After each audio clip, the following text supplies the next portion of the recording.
Welcome to the course of International Business, which is offered at Chicago State University. My name is Professor Zafar Bokhari, and I will be teaching this course this summer. I would like to give you a brief introduction and a brief overview of international business. When we look at the basic definition of international business is conducting a business between two and more countries. That is just a very basic generic definition of international business. But of course, like when we go further deep into the area of international business, then we realize that international business could be between two continents, between Europe and America, or between South America and America, or between multiple continents. And also when companies, they achieve the highest level of seniority in the area of international business, then those companies automatically become global organizations. The basic starting point of international business is developing an export marketing. What you are going to do in this particular course in your research paper would be developing an export business plan. In that way, yes, you are going to pick up a country and then you are going to address all the issues in international business. In a brief overview of international business, yes, international business is a very interesting course which covers every business function. When we think international business from the marketing perspective, then of course that means that we are developing markets for a given product, and those markets all are in the area of like selling American products into various continents, into various countries. International marketing also covers the understanding of different cultures, the understanding of different systems, values, what the people are, what their buying habits are, and all those things. And of course, like during this semester, you are definitely going to learn more about international marketing.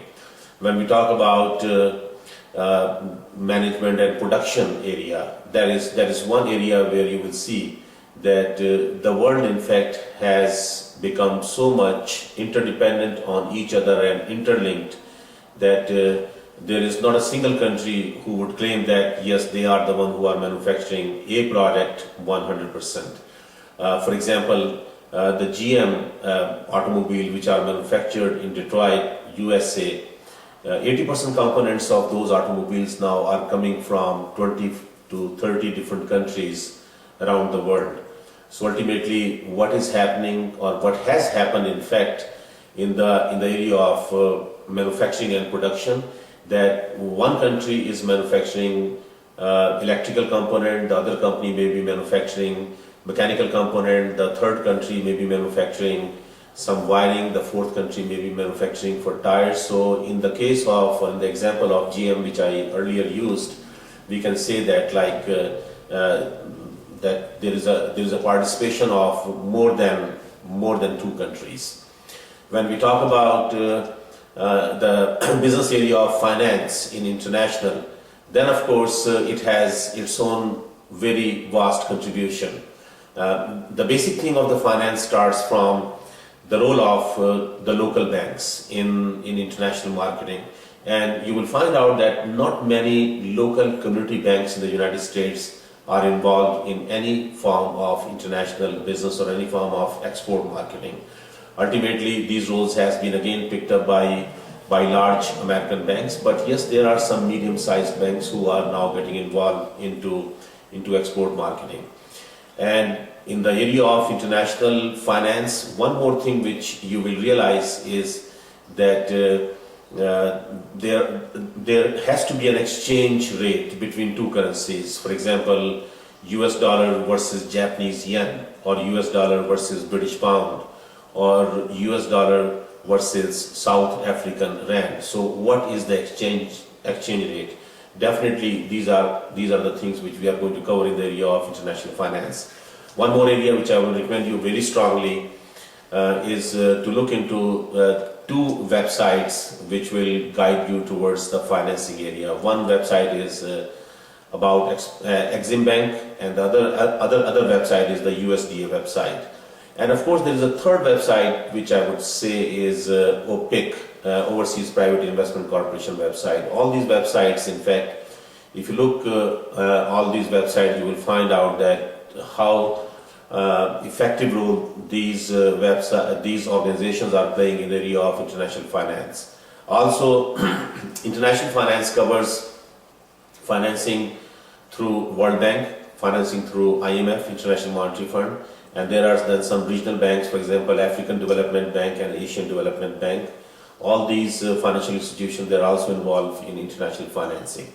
International accounting and its understanding is another area, though you don't have to go deep into this one, is because the American CPA may not be able to practice in the United Kingdom, because the United Kingdom has chartered accountant. The same way the British chartered accountant or an Asian chartered accountant may not be able to practice in the US, but still the accounting standards are also vary from continent to continent.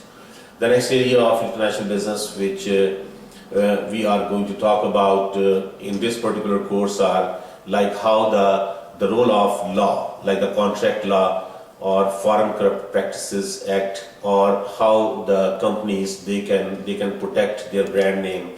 So the protection of intellectual property of an organization. So the role of law has to be there also.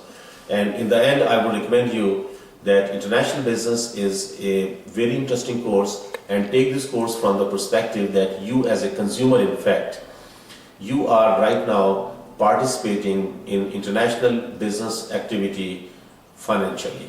And I mean that because 75% of your income is being spent on the product which are manufactured outside United States. Just look at your own household and you will find out that more than 75% products in your household are not manufactured in the US. So ultimately, you are spending money on the goods which are manufactured outside the United States, and you are using them. At the same time, I would recommend you, whenever you visit a supermarket or a store, you will find out that 95% products lying on the shelves on the supermarkets are also not manufactured in the United States. They are manufactured outside USA. Only food products are the only exception which are primarily manufactured in the USA. Other than that, all textile products, all electrical components, mechanical components, electronics, leather, textiles, all these products, they are manufactured outside the United States. So I hope that you will enjoy the course, and what we are going to do is that yes, we are going to cover the whole text during this semester, but at the same time the research paper which you will be doing will give you a first-hand opportunity to not only to understand the area of international business in depth, but also it will give you the real practical sense of exporting an American manufactured product in a country of your choice. So I wish you all the best, and I hope that you will enjoy the course. If you have any question, feel free to send me an email, zbokhari@csu.edu. Thank you very much.